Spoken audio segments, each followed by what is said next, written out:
김명준의 뉴스파이터 오늘 함께 하실 분들을 소개해드리겠습니다. 최진봉 성공회대 교수, 하재근 사회문화평론가, 박성배 변호사, 허주연 변호사, 그리고 방송인 이담 아나운서 이렇게 5분과 함께 합니다. 어서 오십시오. 네. 대한민국도 정신이 없지만 지금 전 세계도 바삐 돌아가고 있는데요. 첫 번째 가볼 나라는 어딜까요? 이담 아나운서. 네, 세계에서 가장 바삐 돌아가는 우리나라 소식부터 한번 맞아요. 짚어보겠습니다. 나흘 전에요, 서울 압구정역 근처 도로에서 정말 천운이 따랐다라고밖에 볼 수 없는 그런 사고가 있었다고 합니다. 어떤 사고였는지 영상이 준비되어 있습니다. 영상으로 보시죠. 네네. 네, 도로를 주행 중이던 승용차의 트렁크 부분에 뭔가 쿵 떨어집니다. 뭐예요? 보셨죠? 뭐예요? 차량 뒷부분을 강하게 때리면서 낙하물은요, 옆 차로로 튕겨나가서 주행 중이던 버스 쪽으로 날아갔습니다. 어머나? 단 5초 차이로 생사가 갈릴 뻔한 순간이었습니다. 아니 근데 와 지금 보고도 믿기지가 않아요. 일단 박성배 변호사님, 저 승용차에 타신 분들하고 버스에 타신 분들 일단 괜찮으실까요? 걱정됩니다. 갑자기 떨어진 길고 무거운 낙하물 버스 앞 유리에 그대로 박혔습니다. 다행히도 승용차 탑승자, 버스 기사 모두 큰 부상은 없는 것으로 전해졌습니다. 그렇지만 당시 도로에는 보행자들도 많아서 자칫 대형 인명피해로 이어질 뻔한 아찔한 사고였습니다. 이 영상을 본 누리꾼들 안전관리 소홀에 대한 불안과 분노를 드러냈는데, 살인 미수 수준의 사고다, 공사 현장 관리가 방치된 것 같다, 타이밍이 조금만 달랐어도 끔찍했을 것이라는 반응을 보이고 있습니다. 아니 근데 지금 허주연 변호사님, 저건 구사일생, 물론 지금 인명피해가 없는 게 천만다행, 하늘이 도운 건 맞는데 지금 저게 하마터면 큰일 날 뻔했네라고 이러고 넘길 사안은 아니잖아요, 지금. 그렇죠. 지금 버스 앞유리에도 피해가 있었을 것 같고 승용차 뒷부분도 부서졌을 것 같습니다. 정확한 사고 원인이 뭔지 확인이 필요할 것 같은데 지금 누리꾼들 얘기로는 주변 공사 현장 관리가 좀 제대로 되지 않은 것 같다. 그러니까 주변에서 공사장이 있었고 거기에서 낙하물이 발생해서 일어난 사고인 것 같다는 생각이 들거든요. 그런데 이렇게 공사를 진행을 할 때는 이렇게 낙하물이 떨어지지 않도록 뭐 안전망이라든가 그물망 같은 것들을 설치해둬야 할 의무가 당연히 있습니다. 그렇죠. 그런 의무를 게을리해서 이번 사고가 난 것이 맞다면 현장 시공사와 현장 수장이 손해배상 책임을 지게 되고, 발주사, 도급사가 만약에 이 공사 현장의 어떤 관리 감독에 직접 관여한 바가 있다면 같이 책임을 질 여지도 있거든요. 그렇지만 실제 사건이 만약에 진행이 되는 경우에 이 지금 피해를 입은 차량이 뭐 과속을 했다라거나 이런 과실이 있는 일부라도 있다고 하면 이 부분 좀 일부 과실 상계가 될 수는 있어요. 그렇지만 일단 1차적인 책임은 이 공사 시공사와 현장 수장이 책임을 지게 될 것 같다는 생각 듭니다. 저건 아마 경찰이 모르긴 몰라도 저 영상 토대로 수사 나섰을 거예요. 좀 반드시 법의 처벌 받을 수 있게 좀 해주시기 바랍니다. 자, 그런가 하면 이제 한국부터 출발했으니까 이제 어디로 가볼까요? 하재근 평론가님. 이번엔 미쿡으로 가보겠습니다. 미국 플로리다 마이애미의 한 도로에서 경찰차고 전봇대고 모두 다 들이받은 고급 스포츠카가 있었다고 하는데 당시 어떤 모습이었는지 영상으로 보시겠습니다. 이게 말이 돼요, 이게? 우회전하던 고급 스포츠카가 직진하는 경찰차를 들이받은 뒤에 중앙선을 넘나들며 질주합니다.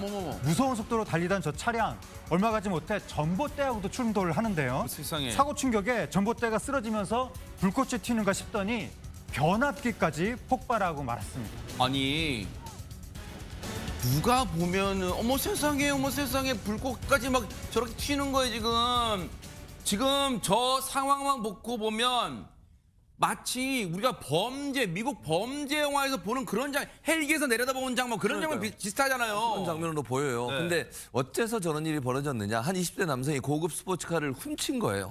훔쳐서 타고 가다가 경찰에 적발이 됐고 그걸 피하다 보니까 저런 일이 발생하게 된 건데요.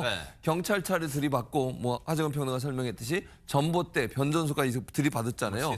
문제는 뭐냐면 인근 지역의 전기가 일시적으로 끊겼다는 거예요. 아이고. 저 피해 때문에. 왜냐하면 전기 이제 나눠주는 그 시설물이 충돌이 돼가지고 파괴가 되는 다 바람에 정전됐겠네, 그죠? 그렇습니다. 지역이 정전이 됐고 저 사람 도망가려고 하다가 자기 얼굴에 피해가 너무 심했나 봐요. 그래서 결국은 경찰에게 자수하고 붙잡혔다고 합니다. 아니, 박성배 변호사님, 우리나라에도 왕왕 음주운전자가 이 길가에 있는 변압기, 대형 변압기 들이받아가지고 그 일대에 정전 사태가 나서 상가들, 특히 뭐 횟집이 있고 이런 상가들 다 정전 사태로 손해 나는 게 있잖아요. 그러면 저 미국인 얘기이긴 하지만 저 운전자한테 손해배상으로 청구할 수 있는 거예요? 우리나라 법령상 음주운전이라고 하더라도 자동차 종합보험에만 가입돼 있으면 사람을 다치게 하지 않는 이상은 형사처벌 대상이 아닙니다. 대신에 음주운전으로 이 관련된 변압기까지 망실시킴으로써 인근 업장에 영업을 하지 못하게 하는 손해를 발생할 경우에는 처벌은 되지 않되 상당한 손해배상 책임이 뒤따르게 됩니다. 물론 보험사가 상당 부분 그 손해를 전부해주지만 음주운전의 경우에는 도로교통법 등 관련 법령의 개정에 따라서 운전자가 직접 거의 모든 손해를 부상해야 할 의무를 부담하게 됩니다. 즉 온전히 관련 영업장에 대한 손해배상 책임을 져야 하고 궁극적인 책임 귀속 주체도 음주운전자에게 귀속됩니다. 우리나라에서 이와 같은 일이 벌어졌다면 음주운전자 형사처벌은 피할 수 있을지언정 그로 인한 손해배상 책임은 막대하게 부담하게 될 것입니다. 그러니까요. 일단 저 미국에서 저 인간은 차량을 고급 스포츠카를 훔치다가 달아난 거 어쨌든 피차 일반인 거에 음주운전이나 차량 절도한 거나 저 인간 정신 번쩍 들도록 무거운 처벌 내려지길 바랄게요. 한국 찍고 미국 찍고 이제 또 어디 가볼까요? 허준 변호사님. 멀리 미국까지 다녀오셨으니까 이번에는 가까운 중국으로 한번 가보실 텐데요. 중국 청도에서 흥겨운 콘서트가 열렸습니다. 그런데 사람들의 시선을 사로잡은 정말 춤 잘 추는 댄서들이 있었다고 하거든요. 이 댄서들 무용 한번 궁금하시죠? 영상으로 보고 오시죠. 오호. 열창하는 가수 주변으로 댄서들이 화려한 군무를 쏟아내고 있습니다. 네. 그런데 이 댄서들 춤 너무 잘 추는데 로봇들이 있다고 하면 믿어지시겠어요? 어디예요? 얼굴을 가린 이들이 바로 다 인간형 로봇이라고 합니다. 얼굴 작은 사람 아니고요? 아닙니다. 얼굴 가린 댄서는 다 로봇이라고 합니다. 어허. 발 흔들기부터 발차기 심지어는 공중 제비까지 저렇게 돕니다. 연속적인 춤 동작을 완벽하게 구사하면서 사람 댄서들과 어울려서 완벽한 합동 무대를 만들어냅니다. 야, 아니 한때는 제가 여기 계신 우리 허준 변호사님하고 이담 아나운서랑 같이 세 명이서 챌린지도 마치 딱 해보고 했는데 야, 그 춤 우리도 저 춤 한번 같이 한번 이참에 또 해볼까 하는 생각도 드는데 아니 하재근 평론가님 처음에는 진짜 사람들 사이에 있어가지고 로봇인지 몰랐어요 진짜. 저 지금 깜짝 놀랐는데, 그러니까 로봇이 이런 식의 동작을 하는 거야 뭐 그동안에도 그렇죠, 많이 봤었지만 봤죠, 네. 지금 공중제비를 한 바퀴 돌았거든요. 어허, 제비 몰러 나가도 공중에서 한 번 떴거든요. 어허. 이제 로봇이 보세요. 그 정도의 뜹니다. 동작까지도 자, 떠라. 예, 그렇습니다. 네. 그러니까 엄청나게 균형을 잡으면서 동시에 폭발적인 힘을 순간적으로 낸다는 뜻이거든요. 네. 그래서 공중제비 보고 깜짝 와. 놀랐는데 저게 중국 기술로 이제 만들어졌다면 네. 중국의 로봇 기술 발달이 정말 제발 어마어마하다. 네, 저렇게 한 바퀴 도는 진짜, 겁니다. 네. 와. 그래서 중국의 기술이 대단하다는 생각이 드는데 네. 동적 밸런스 제어 시스템을 어머나. 통해서 저렇게 고난도의 동작을 할 수 있었다고 합니다. 네. 그러니까 저걸 보니까 이제 로봇이 산업 분야를 넘어서서 공연 예술, 일반 서비스 분야 이런 것까지 다 할 수 있겠구나라는 네. 생각이 드는데 네. 중국이 엄청나게 저렇게 산업 개발하는 거 보니까 우리나라도 분발해야 될 것 같습니다. 그러니까요. 아 물론 이 뉴스파이터 시간을 통해서 중국의 뭐 로봇 이 움직이는 로봇 이 전시했을 때 선보였을 때 엉성한 로봇들도 있었는데 분명 지금 보세요. 거의 사람과 흡사하잖아요. 움직임이 분명한 건 중국의 로봇 기술이 정말 하루가 다르게 발전하고 있는 거 아닌가. 우리도 정신 똑바로 차려야겠다 이런 생각 해봅니다. 그런가 하면 또 어느 나라 가볼까요? 이담 아나운서. 이번엔 캐나다로 한번 가보겠습니다. 벌써 성탄절이 사흘 앞으로 다가왔다는 어머나. 소식에 어머 벌써 그러실 텐데요. 너 그래서 저 요즘 울지 않고 있어요. 울면 안 된다면서 선물 그러니까요. 받으려면. 울면 안 되죠. 안 우셨을 때는 누가 선물을 주죠? 산타 할아버지가 그러니까요. 선물을 주시잖아요. 네네. 근데 이 산타 할아버지들이요. 여러 명이 포착이 캐나다 대형마트에서 됐는데 얼마요? 이분들이요. 쇼핑을 하는 것 같기는 한데 네. 이게 대체 무슨 짓을 하는 건지 영상을 보시면요. 정말 황당하실 겁니다. 함께 보시죠. 어허, 뭘까요? 네, 빨간 산타 복장에 새하얀 수염을 단 남성들이 마트 안에서 쇼핑을 하고 있습니다. 아이들에게 나눠줄 선물을 준비하는 건가 싶은데요. 네. 분주하게 움직이던 이들은 짐을 잔뜩 싸들고 이제 거리로 나섰는데 네. 실컷 쇼핑을 했는데요. 문제는 계산을 하지 않았다는 겁니다. 어허. 이 산타 무리들이요. 도둑으로 돌변해서는 식료품을 훔쳐 도망가는 기가 막힌 상황이 벌어졌던 겁니다. 아니, 박성배 변호사님 산타 얼굴에 먹칠을 해도 유분수이 뭐 이런 뭐 이런 인간들이 다 있어요 지금. 산타 복장을 한 도둑들 우리 돈 약 400만 원 상당의 식료품을 훔쳐 달아났습니다.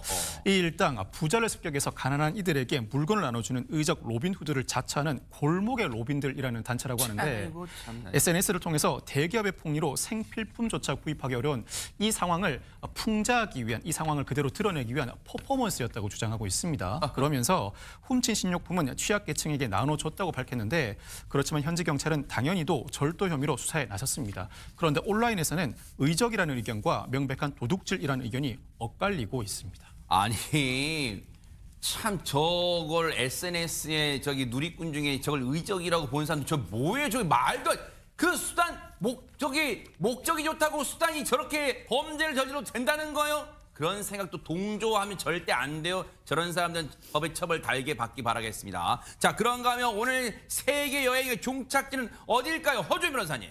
사랑이 퐁퐁 샘솟는 영국으로 한번 가보실 텐데요. 우리가 사랑에 빠지면 그야말로 눈에서 하트가 뿅뿅 나오면서 온 세상이 핑크빛으로 그냥 예쁘게 보인다 이런 얘기 하잖아요. 요즘 허주인 변호사님 심상치 않은 눈에 하트 좀 나오는 것 같은데요, 진짜? 설마요. 영국에 아니에요. 가고 제 싶습니다. 시력이 좋은데요. 네. 시력 안경 쓰셔야 될 것 같습니다. 죄송합니다. 네네. 근데요, 여기 네. 영국에 사는 사람들이 아. 정말 단체로 사랑에 빠지기라도 한 건지 문을 열고 나갔더니 온 세상이 핑크빛이었다는 거예요. 어? 도대체 이 영국에 무슨 일이 있었던 건지 한번 영상으로 확인해 보시죠. 네네. 현지 시간 17일 영국 옥스퍼드셔 지역입니다. 정말 분홍빛 세상이죠. 아침이라고 하는데 이게 믿기지 않을 정도로 분홍빛 안개가 하늘을 온통 뒤덮고 있습니다. 어머나. 지금 보시는 시청자분들도 다 사랑에 빠지셔서 지금 분홍색으로 보이는 건가 생각하실 수 있는데 이날요 옥스퍼드셔를 포함해서 영국 일부 지역에서 분홍빛 안개가 실제로 관측이 돼서 이런 신비로운 풍경이 펼쳐진 거라고 합니다. 야, 아주 진짜 안개가 분홍빛이 있다는 게 신기한데, 야, 지금도 늘 아침으로나 저녁으로나 사모님과 늘 핑크빛 사랑을 하시는 최재범 교수님. 네. 뭐 저 정도는 이 상대도 안 되잖아요. 핑크빛 사랑에 비하면. 공식적으로 상대가 안 됩니다. 당연히 공식적으로, 네네. 네. 제 아내와 저의 사랑은 어느 누구도 가를 수 없습니다. 아, 그렇죠. 네네. 네. 핑크빛 그러면 이제 우리가 왜 저런 안개가 끼느냐? 아하. 안개에는 사실 보이지 않지만 미세한 물방울들이 있잖아요. 아, 그렇죠. 근데 물방울이 이 햇빛을 산란시키는 과정에서 네. 파란색 빛은 사라지게 만들고 네. 이 붉은색 계열의 빛만 안개를 통과시킨 거예요. 아. 그러다 보니까 붉은색 빛이 더 확산되면서 핑크빛 안개가 나타나는 그런 현상이 지금 나타나고 있는 건데요. 네. 주로 일출이나 일몰 무렵에 나타난다고 하는데 그렇구나. 여러 조건이 맞아떨어져야만 하기 때문에 매우 드물게 관측되는 현상이라고 합니다. 네. 그래서 이게 뭐 저게 사람들이 저 안개 나간다고 해서 위험하진 않지만 가장 위험한 건 안개는 결국 교통사고예요. 그러네요. 아, 역시. 그래서 운전하는데 맞아요. 저게 위험할 수 있어서 서행을 해야 되고요. 다만 인체에 크게 해가 되는 것은 아니라고 다행이네요. 합니다. 네. 진짜 말씀하신 대로 저 분홍빛, 핑크빛 안개 와 너무 멋지다라 하다가 운전 부주의할 수 있으니까 꼭 명심하시기 바랍니다. 안전운전. 자, 지금 시각이 6시 6분을 향해 가고 있고요. 지금 여러분께서는 매일 오후 5시 50분에 방송되는 김명준의 뉴스파이터와 함께하고 계십니다. 김명준의 뉴스파이터 오늘 준비한 내용 여기까지입니다. 함께해 주신 여러분 고맙습니다.